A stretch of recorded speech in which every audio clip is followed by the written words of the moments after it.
Hey, good evening, everybody. Here's the full explosive video of Trump versus Zelensky. I'm going to play it all, and then we're going to go over it slowly and do an analysis. Here we go. United States of America and for the good of the world. I'm aligned with the world, and I want to get this thing over with. You see the hatred he's got for Putin. It's very tough for me to make a deal with that kind of hate. He's got tremendous hatred, and I understand that, but I can tell you the other side isn't exactly in love with, him either. So it's not a question of alignment. I'm aligned with the world. I want to get the thing set. I'm aligned with Europe.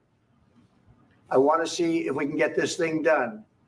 You want me to be tough? I could be tougher than any human being you've ever seen. I'd be so tough, but you're never going to get a deal that way. So that's the way it goes. All right, one more question. I would respond to this. So look, for 4 years in the United States of America, we had a president who stood up at press conferences and talked tough about Vladimir Putin, and then Putin invaded Ukraine and destroyed a significant chunk of the country.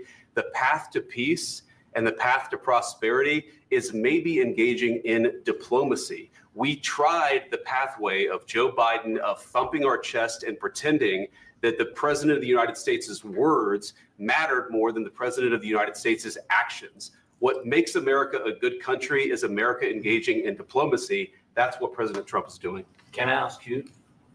Sure. Yeah? Yeah. Okay. So he occupied our parts, big parts of Ukraine, part of East and Crimea. So he occupied it on 2014.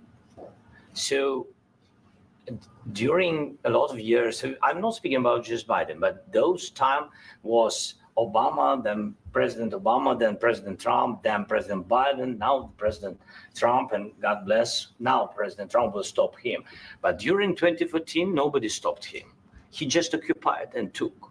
He killed people. You know what the contact 2015. 2014. 2014 and 2014. Yeah. So I was not here. Yeah, but that's exactly right. Yes, but during 2014 till 2022, the situation the same. The people have been dying on the contact line. Nobody stopped him. You know that we had conversations with him, a lot of conversation, my bilateral conversation, and we signed with him, me, like a new president. In 2019, I signed with him the deal. I signed with him, Macron and Merkel, we signed ceasefire. All of them told me that he will never go. We signed him with gas contract. Yes, but after that, he broken this ceasefire. He killed our people and he didn't exchange prisoners. We signed the exchange of prisoners, but he didn't do it. What kind of diplomacy, JD, you are speaking about? What do you mean? I'm talking about the kind of diplomacy that's going to end the destruction of your country. Yes, but if you Mr. President, with respect, I think it's disrespectful for you to come to the Oval Office and try to litigate this in front of the American media. Right now, you guys are going around and forcing conscripts to the front lines because you have manpower problems. You should be thanking the president for trying to bring an end to this conflict. Have you ever been to Ukraine that you say what problems we have? I have been to. Count once. I've actually watched and seen the stories, and I know what happens is you bring them on a propaganda tour, Mr. President. Do you disagree that you've had problems bringing people into your military? And do you think that it's respectful to come to the Oval Office of the United States of America and attack the administration that is trying to prevent the destruction of your country? A lot of questions. Let's start from the beginning. Sure. First of all, during the war, everybody has problems, even you, but you have nice ocean and don't feel now, but you will feel it in the future. God bless. You don't know that. God bless. God bless. You will not have a war. Don't tell us what we're going to feel. We're trying to solve a problem. Don't tell us what we're going to feel. I'm not telling you. Because you're in no position to dictate that. That's exactly what you're doing. You're in no position to dictate what we're going to feel. We're going to feel very good. You will feel influence. We're going to feel very good and very strong. You will feel influence. You're right now not in a very good position. You've allowed yourself to be in a very bad position, and he happens to be right about it. From the very beginning of the war. You're not in a good position. You don't have the cards right now. With us, you start having Not playing cards. cards. Right now, you don't. I'm very You're playing serious, cards. Mr. President. You're I'm playing very cards. serious. You're I'm gambling the with the president lives in of war. millions of people. You think You're gambling with World War III. What do you You're think about? gambling with What are you World thinking War about? III.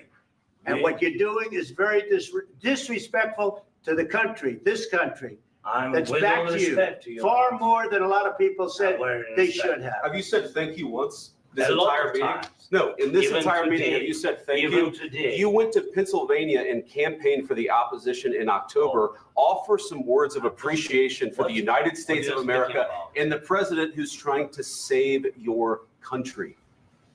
Please, you think that if you will speak very loudly about the war, you He's can. not speaking loudly. He's not Yeah. speaking loudly. Your country's Can I- in big can I- trouble. Can I Wait a answer? minute. No, Can you've I done a lot answer? of talking.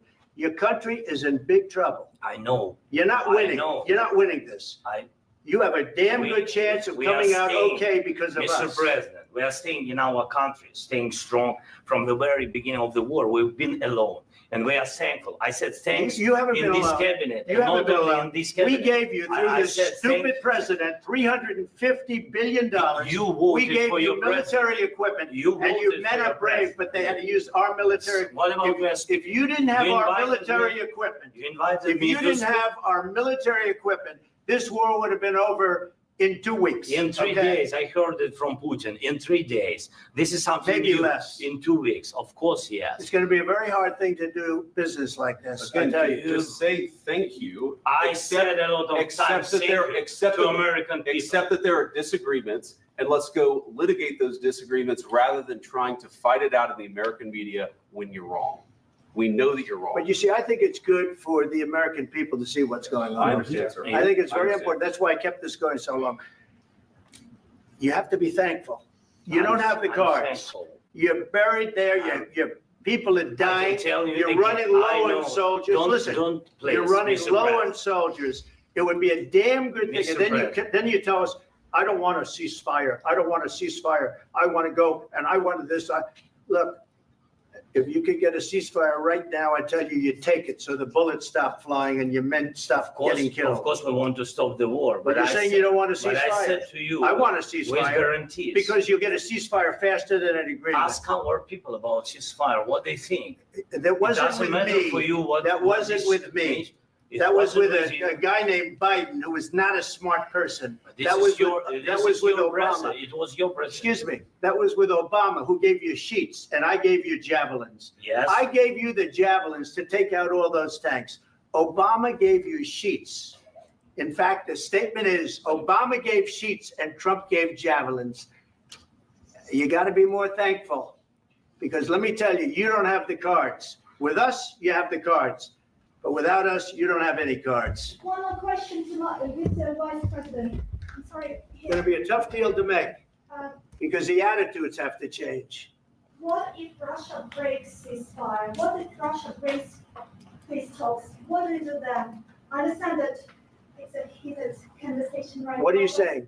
What She's if asking, what if Russia breaks the ceasefire? What if anything? What if a bomb drops on your head right now? But they have Okay? broken What if they ceasefire. broke it? I don't know. They broke it with Biden because Biden, they didn't respect him. They didn't respect Obama. They respect me. But what- Let me tell you, Putin went through a hell of a lot with me. He went through a phony witch hunt where they used him and Russia. Russia. You ever hear of that deal? That was a phony Hunter Biden, Joe Biden scam. Hillary Clinton, Shifty Adam Schiff. It was a Democrat scam. And he had to go through that. And he did go through it. We didn't end up in a war. And he went through it. He was accused of all that stuff. He had nothing to do with it. It came out of Hunter Biden's bathroom. It came out of Hunter Biden's bedroom. It was disgusting. And then they said, oh, the laptop from hell was made by Russia. The 51 agents. The whole thing was a scam. And he had to put up with that. He was being accused of all that stuff. All I can say is this. He might have broken deals with Obama and Bush, and he might have broken them with Biden. He did, maybe. Maybe he didn't. I don't know what happened. But he didn't break them with me. He wants to make a deal. I don't know if you can make a deal. The problem is I've empowered you to be a tough guy. And I don't think you'd be a tough guy without the United States. And your people are very brave. But you're either going to make a deal or we're out. And if we're out, you'll fight it out. I don't think it's going to be pretty, but you'll fight it out. But you don't have the cards. But once we sign that deal, you're in a much better position. But you're not acting at all thankful. And that's not a nice thing. I'll be honest, that's not a nice thing. All right, I think we've seen enough. What do you think? Huh? This is going to be great television, I will say that. All right. We'll see what we can do about putting it together. Thanks, sir. I need the back. We'll see. I don't know. Guys, come on. Wait, hey, guys, come on.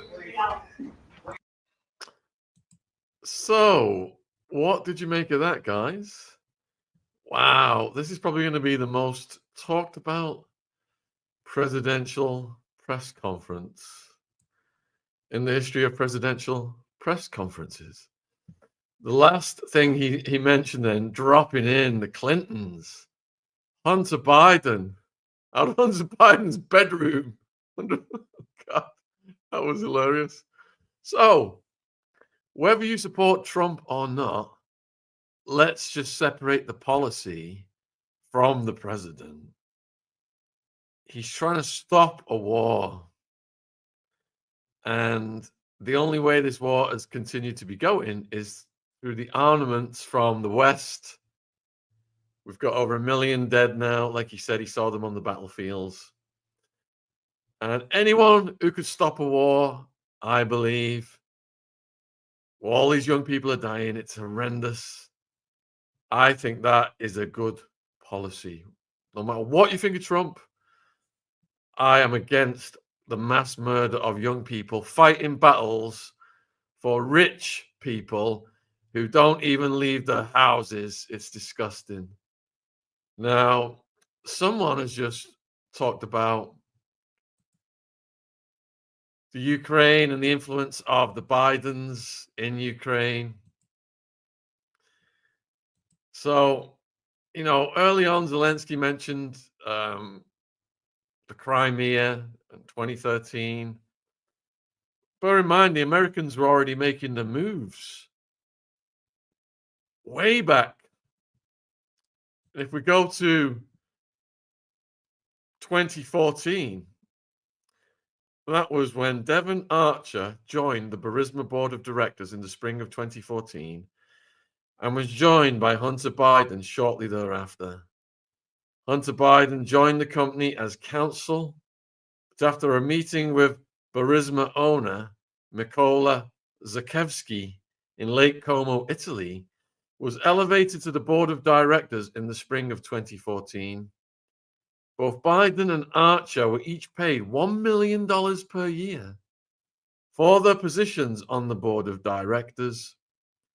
In December 2015, after a Burisma board of directors meeting, Zlotevsky and Hunter Biden called DC in the wake of mounting pressures the company was facing.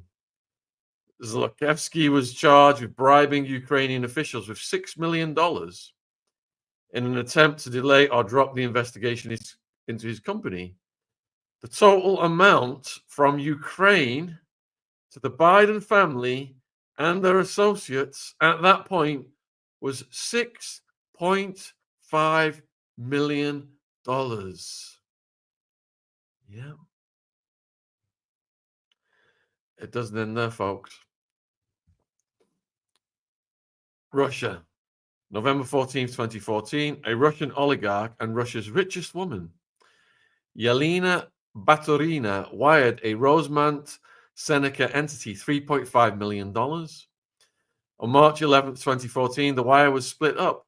$750,000 transferred to Devon Archer, and the remainder to Rosemont Seneca Bohai, a company Devon Archer and Hunter Biden split equally. In spring of 2014, Yelena Baturina joined Hunter Biden and Devon Archer to share a meal with then Vice President Biden at a restaurant in Washington, D.C. The total amount on this occasion to the Biden family and their associates, $3.5 million, folks.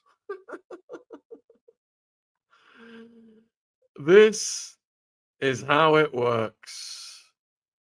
Selling access, cutting deals with a crime family in America to offer protection. The money is paid for all of these corporate shenanigans. I mean, you could spend hours and hours looking at Burisma, a Ukrainian energy company. And do you think these people cared about the young people of Ukraine and all of the people that were about to be unalived, fighting over these deals? You know, early on, Zelensky was talking about the taking of the Crimea by Russia. But that was rich coming from a politician who was not elected properly. There was a CIA-backed coup to put him in charge. And then later on, they outlawed, the Russian language in some areas. They brutalized and started to annihilate the Russian people in the East. And all of this was at the behest of the Americans and the globalists and the Europeans, who wanted to carve Ukraine up and have the protection of the biggest military in the world as they did so for the benefit of the oligarchs. It was the oligarchs who put Zelensky in power, not the people. For the benefit of BlackRock and all of these other predatory corporations. And the whole pyramid scheme now has been outed by Trump. He's revealed what an absolute scam it is. So I can understand why Zelensky is a bit perplexed, because imagine if this superpower country was backing you up to the hill, CIA in there, get rid of the democratically elected government, we're going to put you in charge now, and you're going to poke the bear for us. But the same country now, because the administration has changed, after we've had crime family after crime family after crime family, the same country now is revealing the scam. Zelensky's head must be spinning right now, wondering where have all the old scammers gone from the Bidens and the Obamas and the Clintons. All right, so like I said in the beginning, whether you love Trump or hate Trump, surely this policy to end the war in Ukraine instead of continuing the war in Ukraine, like Boris Johnson, like Keir Starmer, they just love these wars to keep going, and all these young people die because they don't give a crap. So the corporate cronies can go in there and make all kinds of money, just like Halliburton did and Dick Cheney when we had the weapons of mass destruction BS from George Bush and Tony Blair. It's just the same blueprint. These countries are just used by these banksters and predators and globalists. They are pillaged, fleeced, their resources expropriated. All right, so salient points. Let's go over some salient points of it. Starts out with Zelensky talking about Russia taking the Crimea. The United States of America and for the good of the world. I'm aligned with the world, and I want to get this thing over with. You see the hatred he's got for Putin. So he said, I'm aligned with the world. And my interpretation of that is most normal people in the streets don't want mass murder and war and battlefields strewn with the corpses of young people. Put 1 in the chat if you think ending the war in Ukraine is a good thing. Whether it's coming from Trump, whether you hate Trump or love Trump, disregard that it's Trump. Do you think it is a good thing to end the war in Ukraine as soon as possible? Put a 1 in the chat. If you think Zelensky should be armed to the teeth and it should just be kept going for years and millions and millions and millions of more young people die fighting for rich people who never leave their houses, then put a 2 in the chat. All right, it looks like that is a normal humanitarian thought to end the war and save these lives. All right, so let's continue. I am apolitical. If someone's doing a good policy, I will identify it. If I think someone's doing a bad policy, I will speak out. In this case, I would love to see this war end. It's horrific. You know, it's over here. And a lot of Ukrainian refugees have come to the UK, and it's been horrific what they've been through. I know a guy who's took some Ukrainians into his own house. It should never have happened, but Boris Johnson and the globalists told Zelensky to keep it going. Disgusting. It's very tough for me to make a deal with that kind of hate. He's got tremendous hatred. And I understand that, but I can tell you the other side isn't exactly in love with, him either. So it's not a question of alignment. I'm aligned with the world. I want to get the thing set. I'm aligned with Europe. I want to see if we can get this thing done. You want me to be tough? I could be tougher than any human being you've ever seen. I'd be so tough, but you're never going to get a deal that way. So. Well, it'd be good to have a body language expert on this. Look at Trump's confident body language, whereas Zelensky's formed a hand bar and he's chewing on his lips and twitching. So that's the way it goes. All right, one more question. Hey, I will respond to this. So look, for 4 years in the United States of America, we had a president who stood up at press conferences and talked tough about Vladimir Putin, and then Putin invaded Ukraine and destroyed a significant chunk of the country. The path to peace and the path to prosperity is maybe engaging in diplomacy. We tried the pathway of Joe Biden of thumping our chest and pretending that the president of the United States' words mattered more than